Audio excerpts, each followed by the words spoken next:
राज्यसेवा ऑब्जेक्टिव्हच्या men's दिल्यात, interview दिल्यात, आता स्कोर पण चांगला आला आहे. पण पुढे राज्यसेवा मुख्य परीक्षा 2025 डिस्क्रिप्टिव्ह पॅटर्न तयारी होईल का, नवीन पॅटर्न आपल्याला जमेल का, यातला सिलेबस कव्हर होईल का, किंवा या सिलेबसमध्ये काही गोष्टी कॉमन आहेत का, त्याचा कसा फायदा घ्यायचा, आधीचं कंटेंट कसं वापरायचं, त्यातलं नेमकं कुठलं कंटेंट कुठल्या ठिकाणी वापरायचं, त्याचा वापर कसा करायचा, या सगळ्या अनुषंगानं चर्चा करण्यासाठी मी डॉक्टर अजित दिगंबर काकडे तुमचं सगळ्यांचं स्वागत करतो MPSC एक्झाम मंत्रामध्ये. बघा, बऱ्याच जणांना काय झालंय की ज्यांचे स्कोर आलेत, मी आत्तापर्यंत ज्यांना बोललोय, आयदर त्यांनी राज्यसेवेच्या मेन्स दिल्या आहेत किंवा आधी कधीतरी इंटरव्ह्यू दिलाय, त्यांचे स्कोर जवळपास 125+ आपल्याला बघायला मिळतात. ज्यांचं की शुअर शॉट म्हणजे सेकंड आन्सर की चेंज कॅन्सल काही झालं तरी त्यांचं प्रिलिम्स त्या ठिकाणी क्लिअर होणार आहे.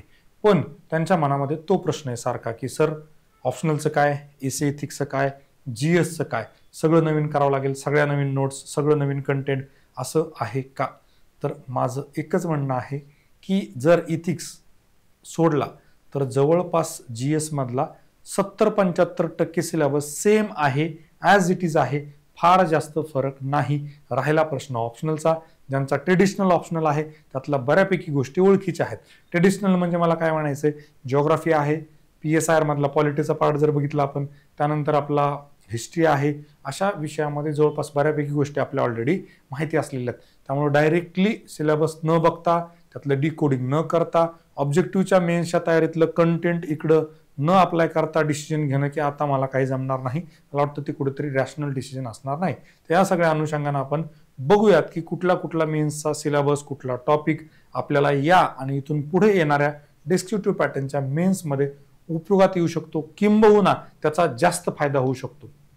वाटतं कुठेतरी मी पॉडकास्टमध्ये का कशामध्ये तरी एक गोष्ट बोललो होतो की जर ऑब्जेक्टिव्ह पॅटर्नची तयारी करणाऱ्या विद्यार्थ्यांना एक प्रॉपर डायरेक्शन मिळाली, रायटिंगचं स्किल मिळालं, तर त्यांना जे आधी डिस्क्रिप्टिव्हची तयारी करत होते त्यांच्यापेक्षाही जास्त मार्क पडण्याची शक्यता आहे. त्याचं कारण नंबर 1 की त्यांच्याकडं कंटेंट खूप जास्त आहे, दुसरं त्यांचं फॅक्च्युअल नॉलेज खूप चांगलं आहे, तिसरं त्यांना जवळपास प्रत्येक विषयातल्या fact, data, numbers, names, places, हिस्ट्रीच्या बाबतीमध्ये तोंडपाठ आहेत. जर ते आपल्याला व्यवस्थित वापरता आले, आपल्या आर्ग्युमेंटला आपण सबस्टॅन्शिएट केलं, आपले जे काय व्ह्यू पॉईंट्स आहेत, थॉट्स आहेत, त्याला आपण डेटाचा एक जोड दिली, तर ते उत्तर खूप इफेक्टिव्ह होऊ शकतं आणि ॲव्हरेजपेक्षा जास्त मार्कांकडे घेऊन जाऊ शकतं. आता डायरेक्टली आपण बघूयात सिलेबसमधले कुठले टॉपिक आपल्याला ऑलरेडी होते किंवा त्याचा आपण अभ्यास केलेला आहे. त्या अनुषंगानं चर्चा करत असताना सगळ्यात पहिला जो GS1चा पेपर आहे त्यातले आपण बघूयात की कुठले टॉपिक आपल्याला होते. आता इथं जर आपण बघितलं तर आपल्याला असं लक्षात येईल की इंडियन कल्चरचा पण काहीसा भाग जो आहे त्यातला, जसं आर्ट फॉर्म, लिटरेचर, आर्किटेक्चर, हे आपण प्रिलिम्सला बऱ्यापैकी केलेलं आहे. आणि यातला पण जर आता मला इंडियन कल्चरच्या ऐवजी जर महाराष्ट्र कल्चर घेतलं, बरोबर आहे, महाराष्ट्र कल्चर जर घेतलं तर महाराष्ट्र कल्चरमध्ये कोकण कल्चर आपण अभ्यासला आहे, आपल्याला मराठवाड्यातला कुठला सांस्कृतिक खेळ आहे किंवा काय आहे याच्यावर ऑलरेडी ऑब्जेक्टिव्ह मध्ये प्रश्न विचारलेत.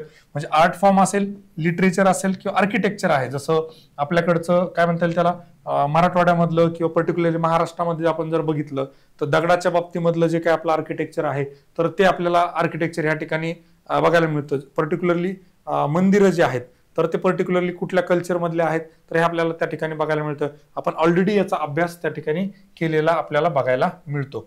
हे असेल तर यातला बराचसा पार्ट आपला महाराष्ट्र स्पेसिफिक जो आहे, जो इथं मेन्शन केलेला नाहीये. पण तुम्हाला एक गोष्ट सांगतो की आताही दिल्लीवाले, क्लासवाले किंवा बरेचसे मेन्स अनालिसिस करणारे लोक हा आस्पेक्ट त्या ठिकाणी विसरत आहेत. याच्यावर डिटेलमध्ये मी बोलणार आहे, किती % प्रश्न येऊ शकतात, कसे येऊ शकतात, ते आपण पुढे करूयात. हा एक भाग झाला, हा आपल्याला ऑलरेडी आहे. Bhakti movement and its philosophy with special reference to saints movement in Maharashtra. इथे काय बरं, संत ज्ञानेश्वर महाराज, संत तुकाराम महाराज, संत नामदेव महाराज, त्यानंतर चोखा मेळा, त्यानंतर आपले बाकीचे लेटेस्ट मधले जे प्रिलिम्सला प्रश्न विचारले होते, गहिनीनाथ आहेत किंवा अजून इतर वेगळ्या पंथाशी जोडले गेलेले भक्ती मुवमेंट मधले बसवेश्वरांवर पण प्रश्न येऊ शकतो. आपल्याकडे त्यांना फॉलो करणारा एक वर्ग आहे. तर भक्ती मुवमेंट मध्ये काय वेगळे आणि कुठल्या UPSCच्या मुलांनी याची तयारी केली, काहीच नाही. इथेही मला असं वाटतं आपली MPSCची तयारी करणाऱ्या जुन्या विद्यार्थ्यांना एक ॲडव्हान्टेज 100% त्या ठिकाणी असणार आहे. हे दोन पण आपल्याला काय म्हणता येईल, थोडासा मधलं इंडियन कल्चरचा जर भाग आपण बघितला तर थोडासा तो UPSC रिलेटेडचा आहे, तो आपल्याला जास्त डिटेलमध्ये नव्हता. त्यानंतर modern Indian history as it is आपण सगळं डिटेलमध्ये केलेलं आहे, याच्यापेक्षा जास्त डिटेलमध्ये केलेलं आहे. फ्रीडम स्ट्रगल आपण डिटेलमध्ये केलेलं आहे. Post independence consultation reorganisation within country डिटेलमध्ये आपल्याला होतं, याच्यावर प्रश्न विचारलेले आहेत. आपल्याला आता फक्त काय करायचंय ती एक गोष्ट समजून घ्या. इथे तुम्हाला मी एक समजा फॉर एक्झाम्पल एक टॉपिक दिला. आता फ्रीडम स्ट्रगल हा टॉपिक घेतला तर व्हेरियस स्टेजेस. आता स्टेजेसमध्ये फ्रीडम स्ट्रगल जिथून चालू होतं तिथून स्टेज नंबर 1 त्याला आपण काहीतरी नाव दिलं. त्याच्या खाली आतापर्यंत ऑब्जेक्टिव्हचं जेवढं आपण कंटेंट तयार केलेलं आहे ते लिहून काढण्याचं काम सुरुवातीला तुम्ही केलं पाहिजे. सगळ्यात बेसिक नंबर 1 गोष्ट जी आता आपण केली पाहिजे ती ही केली पाहिजे. सुरुवात कशी केली पाहिजे तर सिलेबसचा एक पॉइंट आणि त्याच्या खाली आपण जे ऑब्जेक्टिव्हला कंटेंट आणले, फक्त नोट्स काढू नका, क्वेश्चन आन्सर फॉर्मॅट नाही, काय नाही, फक्त कंटेंट गॅदर करून ठेवा. एवढंच काम करा. तुमचं खूप मोठं ओझं कमी झालं सारखं होईल आणि ते 100% होईल, मला याची गॅरंटी. पोस्ट इंडिपेंडन्स झाला. हिस्ट्री ऑफ द वर्ल्ड हा नवीन आहे, पण याच्यावर फार तर फार 1 किंवा 2 प्रश्न विचारण्याची शक्यता आहे. त्याच्यापेक्षा जास्त प्रश्न येतील असं मला वैयक्तिक वाटत नाही. Silent features of Indian society, diversity of India, हे तर बेसिक गोष्टी हे आपल्याला येतात. इंडियन सोसायटीमध्ये काय सांगणार आहे आपण? इंडियन सोसायटीचं फॅमिली आहे, मॅरेज आहे, किनशिप आहे, रिलीजन आहे, तुमचं पॉलिटिकल ऑर्गनायझेशन आहे, त्याच्यामध्ये तुमचं अजून एज्युकेशन आहे, हेल्थ आहे, काय आपण बऱ्यापैकी गोष्टी आपल्याला माहिती असतात. वुमन आहेत, वुमन रिलेटेड तर सगळे इश्यूज आपण HRD मध्ये सेपरेट आपल्याला टॉपिक्स होते, त्याच्यात पण आपण अभ्यास केलेलाच आहे. याच्यातही फार जास्त काही नवीन आपल्याला बघा. डायव्हर्सिटी ऑफ इंडिया आपल्या सगळीकडेच माहित आहे. आता ही रोल ऑफ वुमन्स ऑर्गनायझेशन आपण डिटेलमध्ये केलेलंच आहे. पॉप्युलेशन असोसिएटेड इश्यू, पॉप्युलेशन आपण खूप डिटेलमध्ये ऑब्जेक्टिव्हच्या वेळेस पण केलेलंच आहे. पॉवर्टी डेव्हलपमेंट खूप डिटेलमध्ये GS4 मध्ये पण केलंय, HRD मध्ये पण केलेलं आहे. अर्बनायझेशन पण आपण केलं, देअर प्रॉब्लेम्स अँड रेमेडीज, काही प्रॉब्लेम नाही. Effects of globalisation on Indian society हा थोडासा नवीन पार्ट आहे. सोशल एम्पॉवरमेंट इथं पण बऱ्यापैकी गोष्टी आपल्या केल्यात. HRD मधला वेलफेअरचा जो टॉपिक होता, हे थोडं कम्युनलिझम, रिजनलिझम, सेक्युलरिझम, हे थोडेसे 3 टॉपिक आहेत, पण 3च टॉपिक आहेत. इथे काय करायचं तुम्हाला, फक्त 1 पेज नोट बनवायची. सेक्युलरिझम, जे काय सेक्युलरिझम माझं आहे ते फक्त एका पेजमध्ये आलं पाहिजे, याच्यापेक्षा जास्त करण्याची आवश्यकता नाही. कमीत कमी 10 मार्काला, जास्तीत जास्त 15 मार्काला प्रश्न येईल. याच्या पलीकडे आपल्याला जे काय कंटेंट आहे ते आपल्या कामाचं नाही. आता silent features of world physical geography आपण ऑलरेडी वर्ल्डची फिजिकल जिओग्राफी केलेली आहे.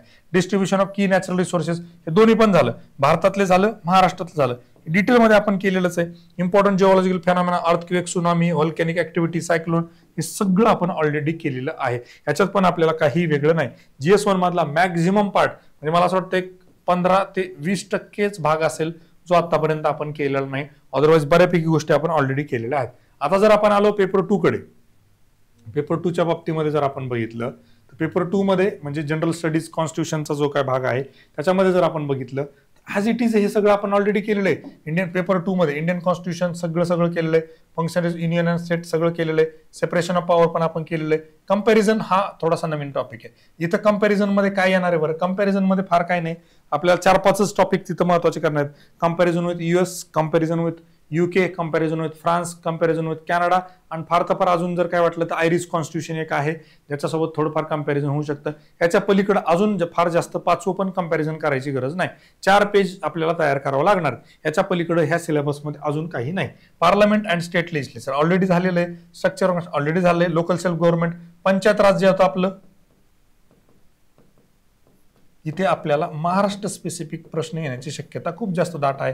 हे तर आपलं ऑलरेडी झालेलं आहे. रिप्रेझेंटेशन ऑफ पीपल ऍक्ट आपण डिटेलमध्ये केलेलं आहे. आपलं model of code of conduct पण होतं, सगळंच होतं. अपॉइंटमेंट ऑलरेडी झालेलं आहे. सेक्रेटरी ऑलरेडी झालेलं आहे. गव्हर्नमेंट पॉलिसीज इंटरव्हेन्शन, HRD मध्ये काय घेतलंय आपण, HRD मध्ये हे सगळं डिटेलमध्ये केलेलंच आहे. तर काय वेगळं करणार आपण? Development processes and development industry, role of NGO तर आपल्याला फॅक्च्युअल प्रश्न होते. सेल्फ हेल्प ग्रुप बद्दल बेसिक आपल्याला माहिती होती. Various groups, association, donor, charities, थोडंफार भाग येऊ शकतो, पण मोस्ट ऑफ द आपण ऑलरेडी केलेलं आहे. वेलफेअर स्कीम्स डिटेलमध्ये HRD मध्ये आपण ऑलरेडी केलेले आहेत. Issue related development and management of social sector services, health education परत HRD मध्ये हेल्थ होतं, एज्युकेशन होतं, ह्युमन रिसोर्स डायरेक्ट HRDचं नावच होतं. त्यामुळे इथे आपल्याला परत फार जास्त काही वेगळं नाही. Issue relative poverty and hunger already आपण केलेलं आहे. दोन्हीकडे पण केलंय. GS2 मध्ये केलंय, HRD मध्ये केलंय, GS4 मध्ये केलंय. Important aspects of governance, transparency, accountability, e governance होतच आपल्याला.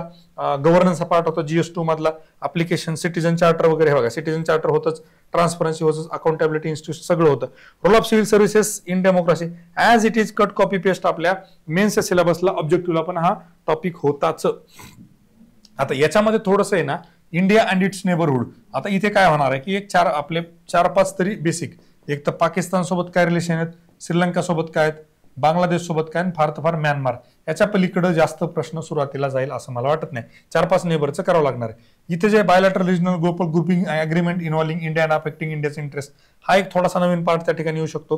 पण यातलं जे बेसिक गोष्ट आहे, जसं बिमस्टेक आहे, सार्क आहे, किंवा बाकी इंटरनॅशनल लेवलचं तुमचं WTO आहे, वर्ल्ड बँक आहे, किंवा इतर रिलेटेड महत्वाचे UN आहे, हे सगळे आपण डिटेलमध्ये केलेलेच आहे. त्यानंतर effect of policies develop countries on India's interest diaspora, हा थोडासा आपल्याला नवीन भाग त्या ठिकाणी आहे, तो तयार करावा लागेल. इम्पॉर्टन्स ऑफ इन्स्टिट्यूशन्स, हे तर आपण डिटेलमध्ये केले.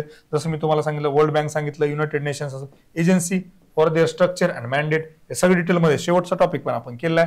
थोडासा करंट लिंक्ड जे काही इश्यूज आहेत तर ते आपल्याला करावे लागतील. याच्या पलीकडे अजून ह्या पेपरमध्ये पण फारसं काही नाही.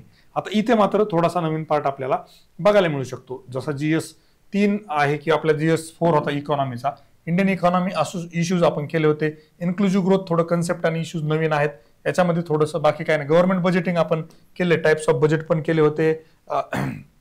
त्यानंतर जेंडर बजेट वगैरे त्याचं बेसिक पण आपण केलेलंच आहे. त्याच्या बाहेर प्रश्न परत जाणार नाही. मेजर क्रॉप्स आपल्याला होतो, ॲग्रो इकॉनॉमी होता, पेपर 1 मध्ये पण होता आणि पेपर 4 मध्ये पण होता.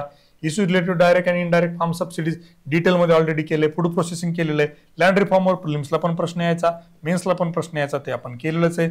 Effect of liberalisation on economy changes, ह्याच्यात पण आपण अभ्यास केलाय, हे तर डिटेलमध्ये केलंय. Energy, port, road, airport, railways सगळंच केलं आपण GS4 मध्ये तिकडे, right.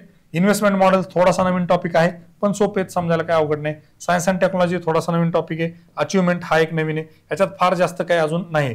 Awareness in the field of IT, space, computer, robotics, nano technology, biotechnology सगळंच आपलं झालेलं आहे तिकडे पण.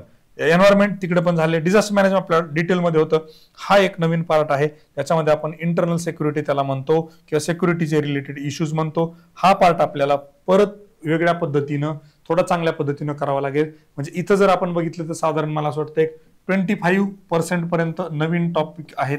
अदरवाईज मॅक्झिमम सिलेबस आपला सारखा आहे. आणि सगळ्यात महत्वाचा जो आहे तो म्हणजे आता इथिक्स, इंटिग्रिटी अँड ऍप्टिट्यूड. पण तुम्हाला याच्यात काळजी करण्याची गरज नाही. आपलं इथिक्सचं बुक जे आहे तर ते मराठीमध्ये पण आणि इंग्लिशमध्ये पण आपण लवकरच पब्लिश करत आहोत. इंग्लिशचं तर तुम्हाला लगेचच मिळेल, मराठीला थोडे 8 दिवस वगैरे थोडा वेळ लागेल. त्याच्यावर चांगलं काम चालू आहे. ट्रान्सलेशनच्या बाबतीमध्ये ते झालं की ते पण बुक आपल्याला अवेलेबल होईल. आणि इथिक्स तुम्हाला मी सांगतो, एवढा चांगला मार्क देणारा, स्वतः मला UPSC ला चांगले मार्क पडलेले, त्यामुळे मी सांगू शकतो थोडं व्यवस्थित तिथं अप्रोच असला तर तिथं 100% मार्क पडू शकतात. त्यामुळे तिथेही तुम्हाला फार जास्त काळजी करण्याचं काही राहिलेलं नाही. याच्या व्यतिरिक्त मला सांगा अजून कुठल्या गोष्टी आहेत ज्या तुम्हाला असं वाटतंय की करता येणार नाहीत किंवा बाकीच्या गोष्टी? काहीच नाही. मला असं वाटतं बऱ्यापैकी गोष्टी आपण या ठिकाणी केलेल्या आहेतच, राईट. याच्या व्यतिरिक्त अजून तुम्हाला काही डाऊट असेल, काही गोष्टी विचारायच्या असतील किंवा माहीत नसतील तर त्या पण आपण बघूयात. बाकी तर फार डिटेलमध्ये काही गोष्टी करण्याची गरज नाही. ऑप्शनलच्या बाबतीमध्ये ज्यांचा जो ऑप्शनल आहे त्याचा एक अभ्यास करावा लागेल. अदरवाईज बऱ्यापैकी गोष्टी आपल्या ऑब्जेक्टिव्हमध्ये झालेल्या आहेत. परत तुम्हाला तेच सांगेल, काही अडचण आली, ऑब्जेक्टिव्हकडून डिस्क्रिप्टिव्ह शिफ्ट होत आहेत, आन्सर रायटिंग बद्दल काय, ऑप्शनल बद्दल काय, काही डाऊट असतील तर तुम्ही बिंदास मला विचारा. आणि अशा पद्धतीने व्हिडिओ बनवायचे काही निश्चितपणे खाली कमेंट करून कळवा. Thank you so much and all the very best my dear friends. परत तुम्हाला तेच म्हणेल, जाता जाता चालत राहूया, एक एक पाऊल यशाच्या दिशेने टाकत राहूया. Let's make MPSC preparation simple with MPSC made simple. Thank you so much and all the very best my dear friend. जय हिंद, जय महाराष्ट्र.